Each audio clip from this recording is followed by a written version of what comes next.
And well. Welcome back to New York Sports WickerMedia. I'm Watsu-K99.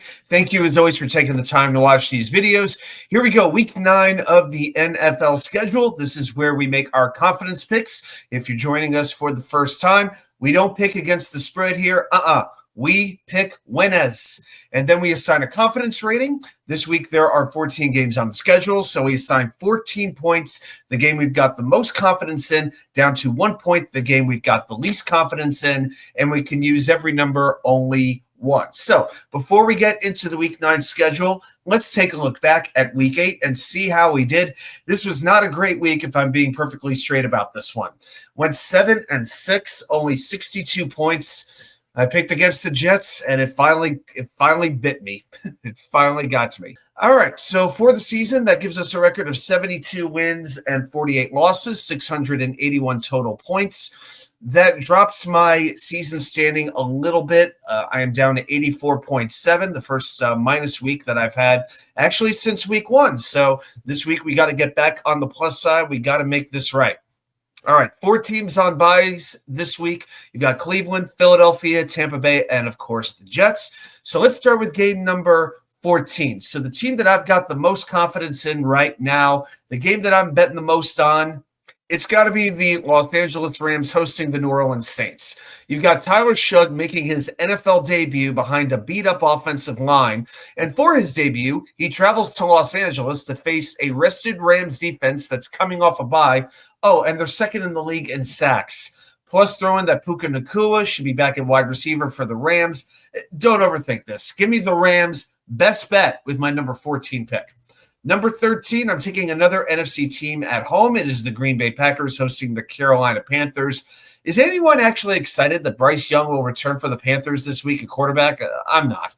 Their offensive line does not pass block well to begin with. Now they face that Packers defensive front, which is fierce. Credit to the Panthers. They've been running the ball well for a couple of weeks, but they really didn't do anything on offense against Buffalo last week. Scored only 3 points. Now they face the Packers run defense, which is ranked 3rd in the NFL. Give me the Packers at Lambeau Field. Number 12, the Los Angeles Chargers of San Diego against the Titans of Tennessee, although Nashville would probably rather disown that team right now. Chargers get the extra rest, having played the prior Thursday. Justin Herbert leads the NFL with 2,140 passing yards. Now he faces a Titans defense that is giving up 7.3 yards per pass play, and they just traded one of their top quarterbacks away in Roger McCreary. Chargers getting Khalil Mack and Joe all back in the lineup. That makes a big difference for them. And since Week 1, the Titans have lost every game by at least 10 points. Chargers on the road. Number 11, it's an NFC North battle. The Minnesota Vikings at the Detroit Lions. I'm taking Detroit. Minnesota is playing with 10 days rest. Detroit is coming off a bye. The Lions will be getting some injured players back, while the Vikings will get J.J. McCarthy back at quarterback, if that excites any Vikings fans. He's going to have a tough challenge keeping up with that Lions offense. Detroit's won 4 straight games in Ford Field, each by at least 15 points. So give me Detroit at home. Number 10 is going to be the Thursday night game, the Baltimore Ravens at the Miami Dolphins. I'm taking Baltimore. Both teams have disappointed this season. Both did win in Week 8, however. I got to give the Dolphins credit. They did contain Bijan Robinson last week. Of course, Atlanta only gave him the ball 9 times. Inexplicable. I don't think they're going to do the same thing to Derrick Henry and Lamar Jackson for that matter. Ravens knocked off the Bears, and like I said, Jackson returning to the lineup after missing the last month with a hamstring injury. I'm not saying the Ravens are going to completely redeem their season, that they're going to win the division or anything like that. But if I got to pick between John Harbaugh or Mike McDaniel as my head coach, give me Harbaugh all day long and twice on Sunday, and in this case, 3 times on Thursday. Game number 9, the Atlanta Falcons at the New England Patriots. Every week, it seems I do a rant on the Falcons, and I'm going to do it again. I have not picked the Falcons correctly once all year. I'm never going to pick them correctly. This stinking team gave up 34 points to Miami. Again, just like I said earlier, Atlanta gave Bijan Robinson the ball 9 times, and it was against the worst run defense in football. So I'm trying to come up. What am I doing wrong? What am I doing wrong when I pick Atlanta? Maybe it's an issue playing outdoors. Over the last 12 months, Atlanta has played 4 outdoor games. Here's how they've done in those games. They lost 38-6 to Denver. They lost 30-24 to Washington. They lost 30-0 to Carolina, and they lost 20-10 to Atlanta. Now, also for the Falcons, Michael Penix and Drake London are banged up. We don't know for sure if they will be playing as of this recording, and I really don't want to compliment New England because everybody else seems to be doing that right now. It's all back to ass-kissing New England just like it was for 20 years. So just give me the Patriots and let's drop the subject. Number 8, the Seattle Seahawks at the Washington Commandskins on Sunday Night Football. Seattle coming off the bye while the Commanders have a short week. Jaden Daniels is back in practice, but he will be missing Terry McLaurin, who re-aggravated his quad injury. And I keep telling you, I love the Seattle defense. They are top 10 in points allowed and points scored this season. Okay, they are third in yards per play and yards per play allowed. Very balanced team is Seattle. Here's my issue with Washington. Last 3 games, they are giving up a league-high 32.3 points per game, and opposing quarterbacks are averaging a 111.2 passer rating. And right now, what's the most electric quarterback to wide receiver hookup in the NFL? It's Sam Darnold to JSN. Washington ain't going to do very well stopping that team. Tell you right now. I know the games in Washington could make it tighter, but I'm taking Seattle. Number 7, the Chicago Bears at the Cincinnati Bengals. Over his last 4 games, Caleb Williams has not been all that good.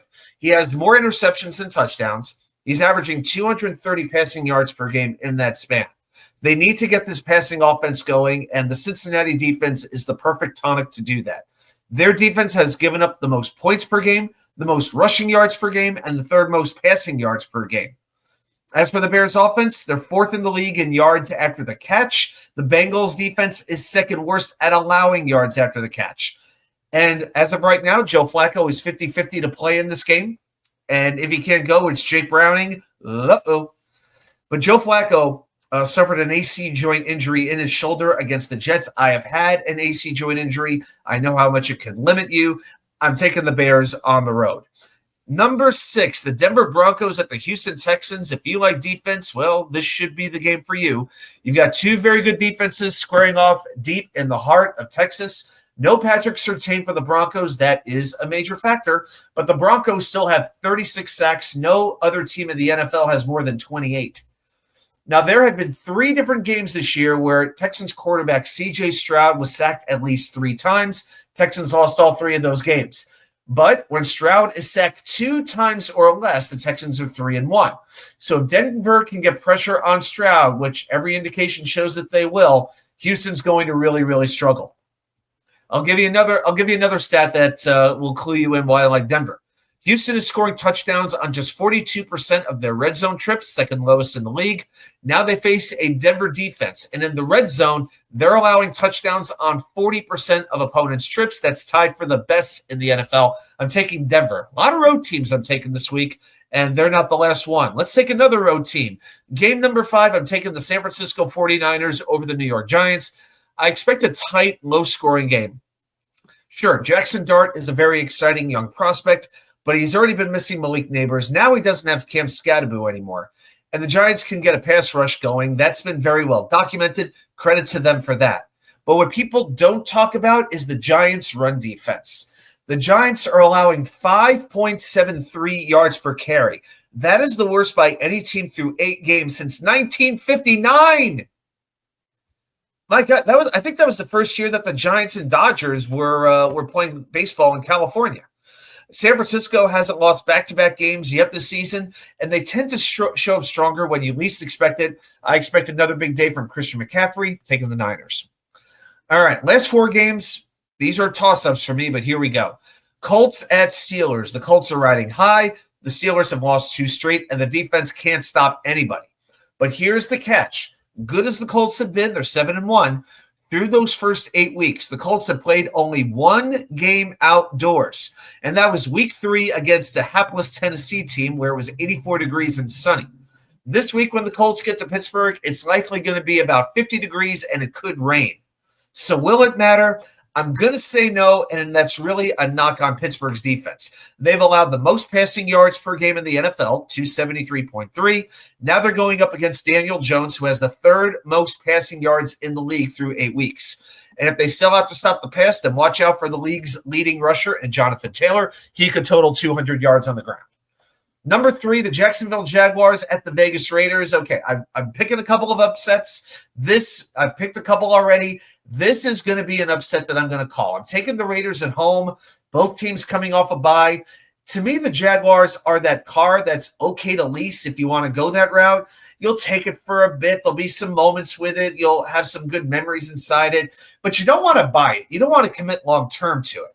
Currently, Trevor Lawrence has an 80.6 passer rating. That's the lowest since his rookie year. The offensive line also hasn't done him many favors. He's taken 20 sacks on the year. Now, his counterpart, Geno Smith, hadn't been much better in 2025, but he has been playing limited. Brock Bowers has been hampered since week 1 with a knee injury. He will be back this week, as will wideout Jacoby Myers. That will give the Raiders' passing attack some life against the league's 27th ranked passing defense. And the thing with Jacksonville, they take the ball away a lot, but you can't count on that forever. Eventually, that turnover luck tends to dry out. I am taking the Raiders at home. Number 2, no question, this is the game of the week. The Kansas City Chiefs at the Buffalo Bills. 6th straight year that the Bills and Chiefs have played in the regular season. The Bills have won 4 straight regular season games against Kansas City. Those wins coming by an average of 8 points. But I'm taking the Chiefs. Chiefs have won 3 straight. Bills did blow out Carolina last week coming off their bye. Here, the issue with Buffalo, their receivers don't get open on offense, and on defense, they can't stop the run. Buffalo has given up the second most rushing yards per game in the NFL. Plus, the Bills will be without one of their top defensive linemen, and Ed Oliver. He's tied for the team lead in sacks. That should make Patrick Mahomes' job that much easier. The Bills' defense is going to have to really raise the game to hang with this Kansas City offense. One thing Buffalo has going for them, Isaiah Pacheco, not expected to play in this game for the Chiefs. And the Buffalo running game actually started to click last week, but they're going to need a lot from Josh Allen here. The Bills quarterback has one game this year where he's thrown 3 touchdowns. Mahomes has hit that number 4 of the last 5 weeks, and I don't think there's a more balanced team in the NFL than the Chiefs. They are the only team with a top 5 total offense and defense right now. I expect it to come down to the very end, but I'm taking the Chiefs. And finally, game number 1, the game I got the least confidence in. I'm calling for an upset. I'm just feeling bold with this one. I'm taking the Arizona Cardinals to beat the Dallas Cowboys. Now, this is a game that has the look of a lot of points. I know the Cardinals are coming off 4 straight losses and a bye, but they should have Kyler Murray back for this game. If he doesn't play, I will switch my pick. But the Cowboys put up an anemic showing against Denver. This defense is horrible. They're allowing opposing quarterbacks to post a 112 passer rating, worst in the league. That should set up Murray to have a big day. You have Marvin Harrison. You have Trey McBride. They should be able to get open and open a lot. And on the flip side, Arizona's defense, I think, is just a little bit better than people give it credit for. The Cardinals are top 10 in opponent passer rating. And if they could hold down Dak Prescott and company just a couple of times, it could tip the scales. I'll give you another number. Kyler Murray in his football career is 9-0 playing in Jerry World. Arlington doesn't intimidate him. Now, my nervousness, I don't trust the Cardinals to win tight games. I think Dallas is sort of that bully team. I think Dallas has always been a bit of a bully team. But I think the longer Arizona hangs in this game, the better chance they have to win it. So call it crazy. I'm taking Arizona with my number 1 pick. All right, guys, those are my picks. If you've got some picks, put them right down there in the comments. Enjoy the football this week and have a great rest of your week. And reminder, join me this week. Usually our live show is Wednesday at 6. This upcoming week, it's going to be Thursday, so definitely tune in for that. And I will see you all right back here with more content from you know where. The Wicker Chair.